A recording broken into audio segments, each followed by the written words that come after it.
Banyak yang bertanya-tanya, mengapa Prof Kristi kacamatanya kok seperti ini gitu ya. Iya tahu, aku baca di sosmed kan begitu. Walaupun saya masih penasaran, mengapa orang meributkan kacamatanya Prof Kristi, itu lebih penting.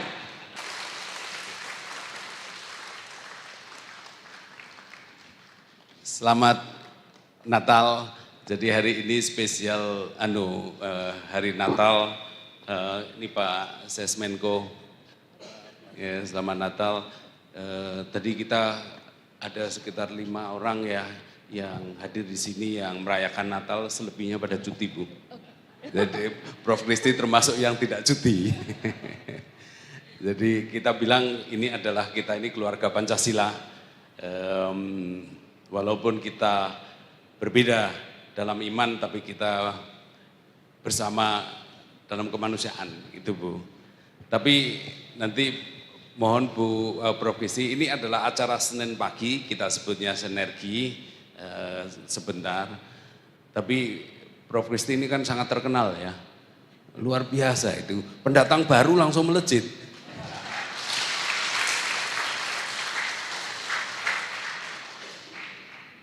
Dan banyak yang bertanya-tanya, mengapa Prof Kristi kacamatanya kok seperti ini gitu ya. Iya tahu, aku baca di sosmed kan begitu. Walaupun saya masih penasaran, mengapa orang meributkan kacamatanya Prof Kristi, itu lebih penting. Penting itu. Dan beliau adalah ahli dari psikologi kognitif dan learning science. Apa? Learning science. Saya sebetulnya nggak tahu itu apa itu barangnya itu ya. Jadi terserah Prof Kristi sharing apa, bahwa kita setiap Senin bersinergi untuk mengawal transformasi PMK. Jadi PMK itu mulai pendidikan, kementeriannya Ibu, ya, sampai Kementerian Agama, kemudian kebudayaan juga, Kementerian Kesehatan, penanganan bencana, apalagi Bro?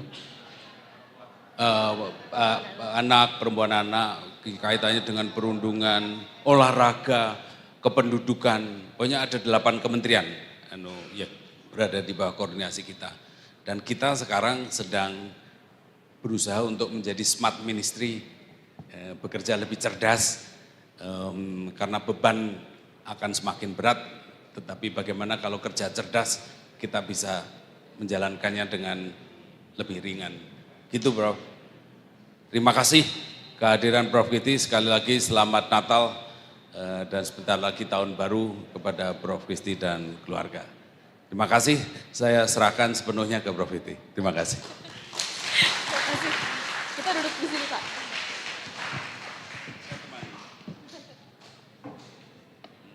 Terima kasih. Assalamualaikum warahmatullahi wabarakatuh. Selamat pagi, salam sejahtera, Om Swastiastu, Namo Buddhaya, salam kebajikan untuk kita semua. Terima kasih sekali Pak Menko, saya sudah diundang. Senang sekali bisa hadir bersama di sini. Kebetulan saya juga mau berterima kasih karena bahkan sebelum ini pun kita sangat sering dengan para orang-orang dari Kemenko PMK. Kita sudah bekerja bersama cukup sering sejak awal. Dan saya mohon maaf, saya hari ini tidak pakai baju putih karena kemarin tiba-tiba dikasih tahunya malam hari, jadi baju putihnya masih ada di laundry. Jadi, tapi kan katanya dress code-nya putih dan hitam, jadi ya sudah saya hitam-hitam gitu. Oke. Mungkin tadi sangat menarik sekali bahwa Pak Menko berbicara ingin ini menjadi smart ministry ya Pak ya. Sudah kelihatan sekali bahwa dengan adanya acara seperti ini ya, ini sudah salah satu awal yang kalau dari cognitive science itu memang menjadi ada bukti-bukti nyata bahwa itu adalah bagian dari smart ministry. Okay. Kenapa? Karena memang ada bukti-bukti penelitian ilmiah bahwa kebersamaan, maksudnya bersama-sama di dalam acara yang agak yang tidak formal itu menjadi suatu tempat atau wadah sehingga orang-orang yang bekerja di dalam satu institusi itu bisa menjalin kebersamaan sehingga akan lebih efisien untuk bekerja samanya. Ya, jadi ini sangat luar biasa.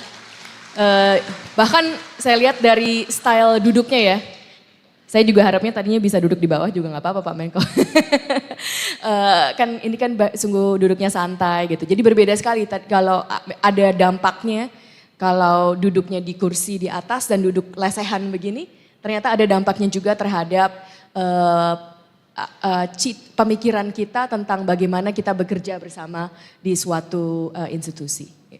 Itu setiap perilaku manusia, setiap kegiatan-kegiatan yang ada itu ada dampaknya terhadap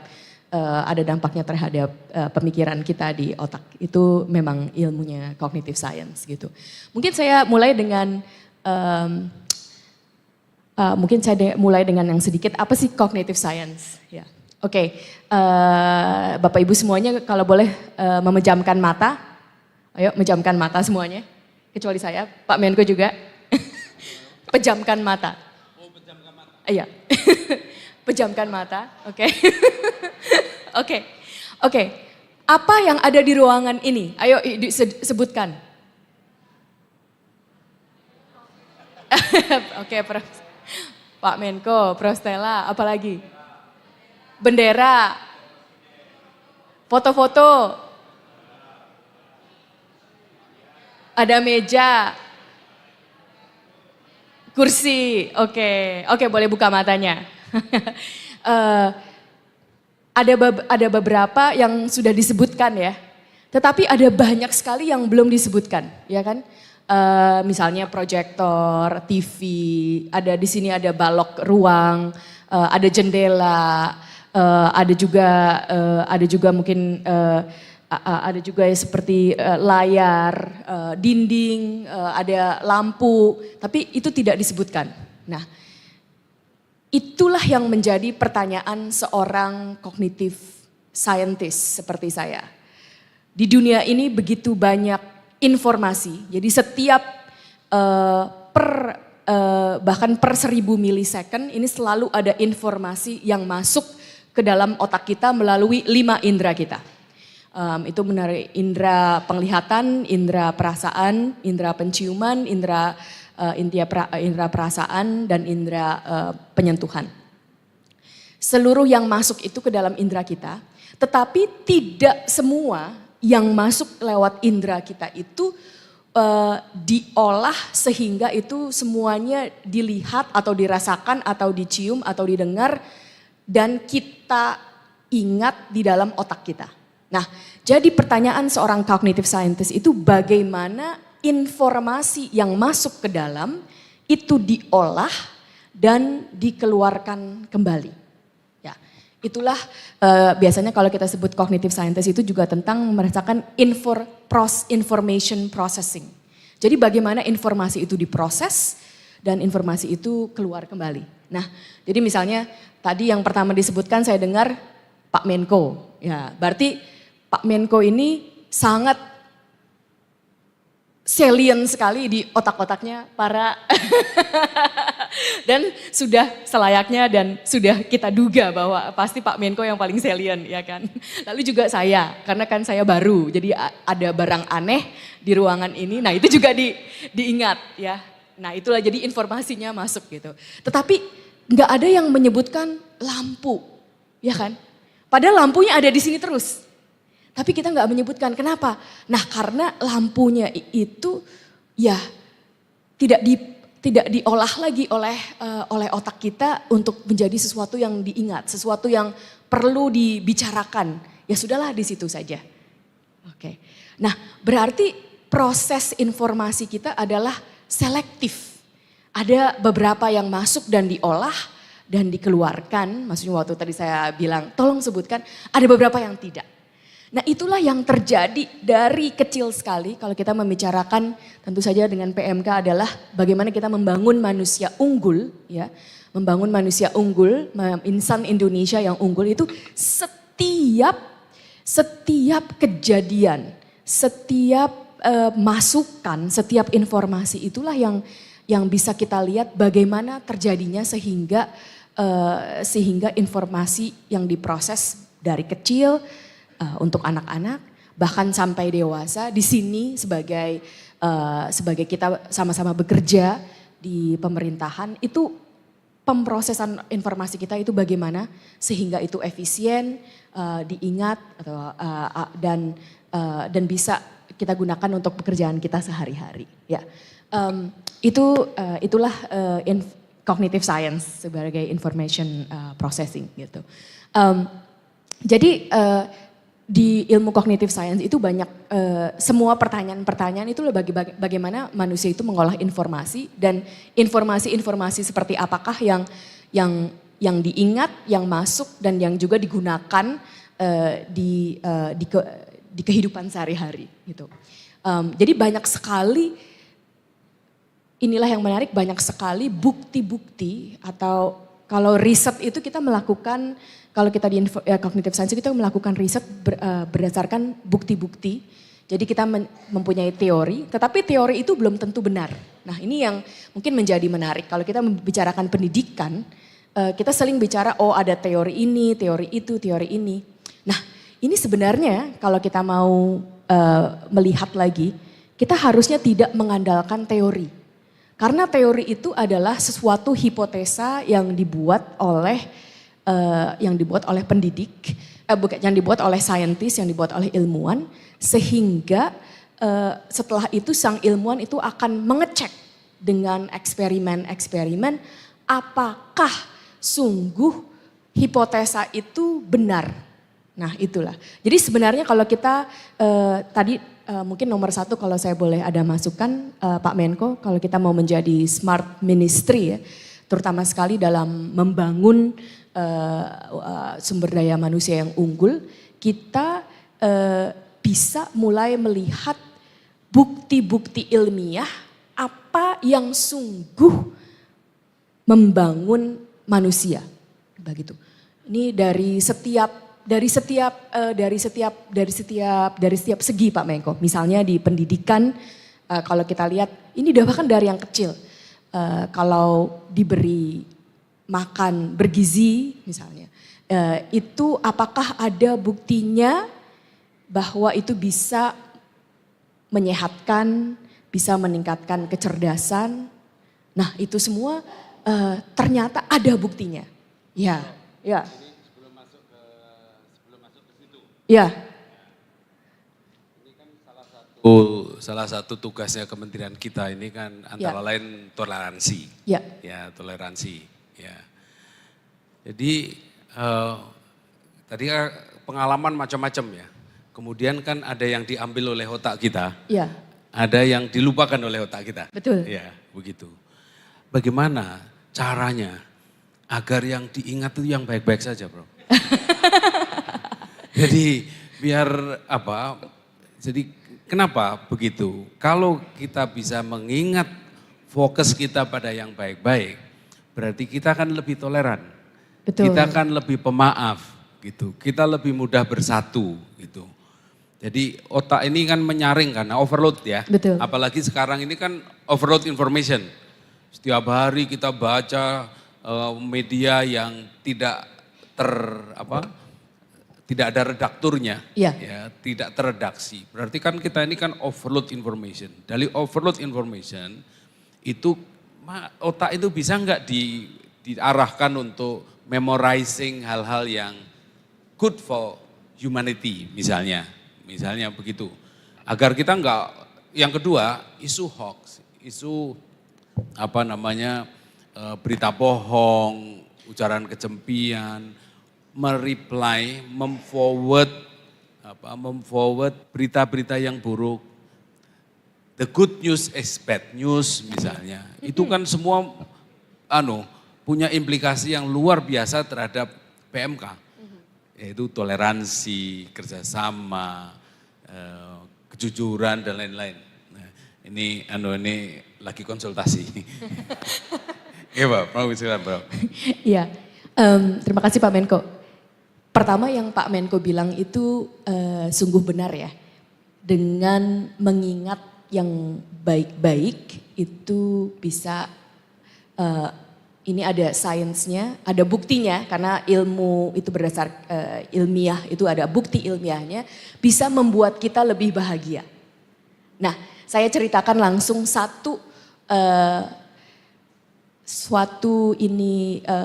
studi ilmiah yang dilakukan, eksperimen yang dilakukan. Ini sekaligus menceritakan bahwa memang ada bukti ilmiahnya bahwa mengingat yang baik-baik itu bagus dan juga ada caranya. Tadi kan Pak Menko minta caranya, ya oke. Nah, di studi ini menarik. Di studi ini dilakukan oleh seorang ilmuwan. Dia menanyakan pertanyaan yang tadi Pak Menko tanya, bagaimana caranya supaya kita bisa lebih banyak mengingat yang baik-baik. Dan kedua, dia menanyakan teori. Pertama itu masih teori ya, jadi belum terbukti waktu itu sebelumnya teori. Apakah dengan mengingat yang lebih banyak mengingat yang baik-baik, itu kita akan menjadi lebih bahagia. Oke. Jadi yang terjadi di studi ini, pertama diukur dulu kebahagiaannya. Ukurnya mudah, setiap orang diberikan seperti kuis dan cuman bilang aja terhadap hidupmu yang sekarang kamu merasa puas dari 1 sampai 7 di mana letak kepuasanmu begitu. Terserah berdasarkan pandangan diri sendiri. Ya. Oke. Nah, ini jadi sebelum. Nah, pertama begitu terus semuanya memberikan skor berdasarkan masing-masing. Setelah itu seluruh orang-orang yang berpartisipasi dibagi menjadi 2 grup.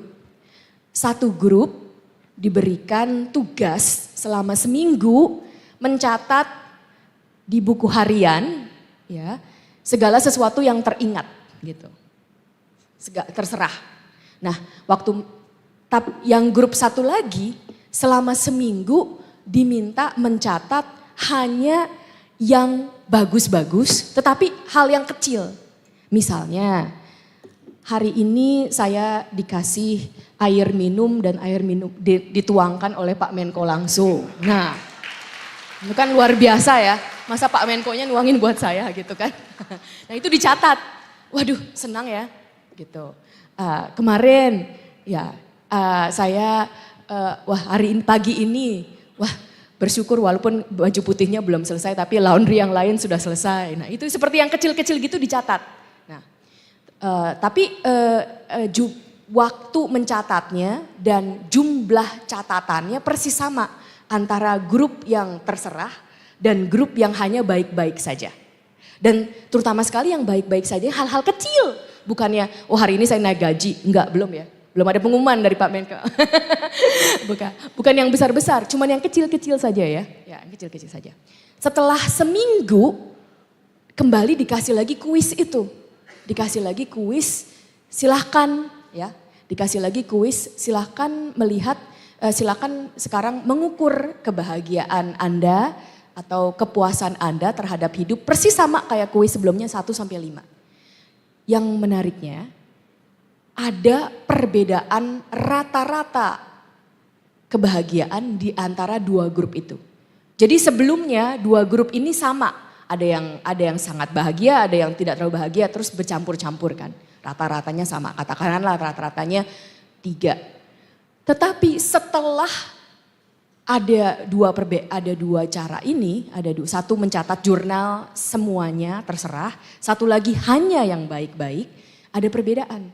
Yang mencatat hanya yang baik-baik itu lebih bahagia daripada yang mencatat semuanya.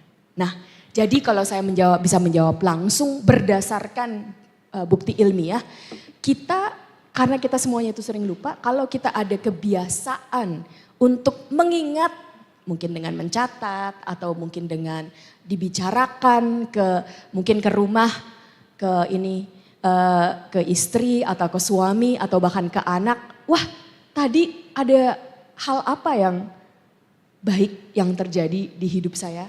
Itu bisa membantu kita mengingat yang baik-baik.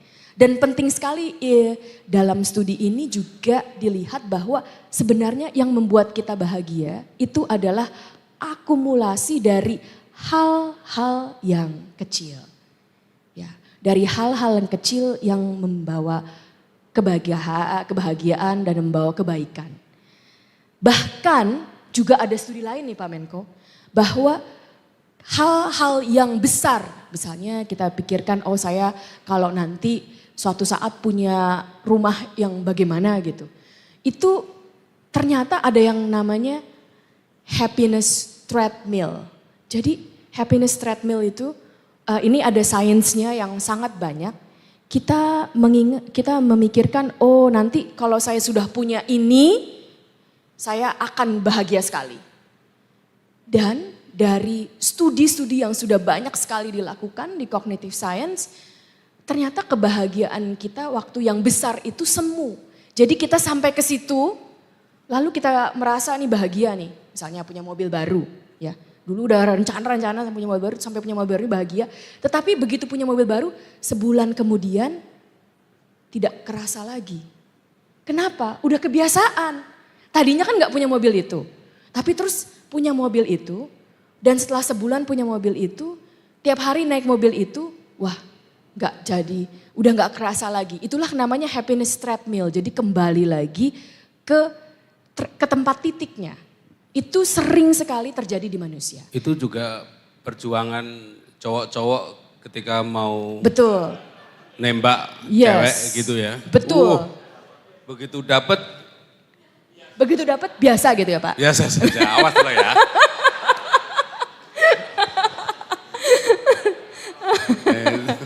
Begitu dapat biasa saja. Dan itu harus, ini cowok-cowok itu harus kalian perjuangkan selama puluhan tahun. Saya sudah 33 tahun ya. Ya, setiap hari diingat, kenapa dulu kita pacaran kok rasanya begitu indah. Setiap hari juga ada yang indah-indahnya gitu. Ya, jadi yang kecil-kecil itu diingat ya. Dan itulah, ini sungguh, ini yang saya bicarakan bukanlah teori, tetapi sungguh banyak bukti ilmiahnya. Ini suatu yang sangat manjur, ingat-ingatlah setiap hari diingat satu saja yang baik ya. Sehingga ini juga sebenarnya sesuatu yang karena kalau kita mengingat yang baik itu sehingga di otak itu ada dikumpulkan begitu. Nah, kemudian mungkin yang kedua itu bagaimana cara mengingatnya. Ini berhubungan dengan pertanyaan Pak Menko yang kedua. Karena ada banyak hoax, ada banyak berita yang negatif dan kebanyakan berita itu memang negatif ya. Ini sangat berkaitan terhadap memang Pak Menko terhadap cognitive science, memproses informasi. Kan tadi kita informasi itu kan selektif.